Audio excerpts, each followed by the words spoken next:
ইয়া মস্ত বড় একখানা ঘড়ি। কি ভাবছো কিনেছি বুঝি? আরে না না, এই ঘড়ি কেনার সাধ্য আর রাখার জায়গা আমার কাছে কোনোটাই নেই।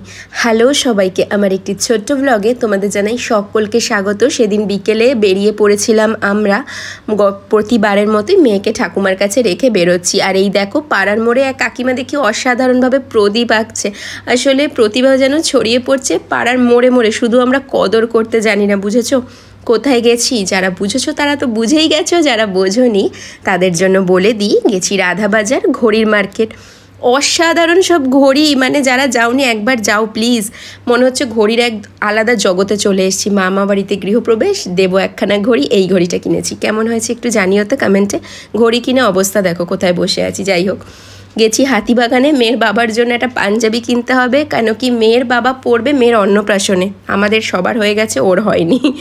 আর তারপর সব দোকানগুলো ঘুরে লাস্টে এই দোকানে এসে পাঞ্জাবি পছন্দ হয়েছে। পাঞ্জাবি কিনে বাড়ি ফেরার পথে কালী পুজোর তো সমস্ত আলো লেগে গেছে, তো আলোর উৎসবের এই আলো দেখতে দেখতে ফিরলাম বাড়ি ফিরে ভাবছি মেয়েকে নিয়ে একটু ঠাকুর দেখতে বেরোবো। ছোট্ট পরীটাকে নিয়ে একদিনও ঠাকুর দেখতে বেরোনো হয়নি, তো মেয়েকে নিয়ে চলে গেলাম পাড়ার মণ্ডপগুলোতে একটু ঠাকুর দেখতে। ঠাকুর দেখিয়ে নিয়ে আসলাম, কেন কি আমার ছোট্ট পরীটার এবার যে প্রথম কালী পুজো। তো এইভাবেই চলে গেল দিনটা, বেশ ভালো কাটলো। তোমাদের আমার ছোট্ট ব্লগটা কেমন লাগলো অবশ্যই কমেন্টে জানিও, আর ঘড়িটা কেমন হয়েছে জানিও। আজকের মতন বিদায় নিচ্ছি, টাটা।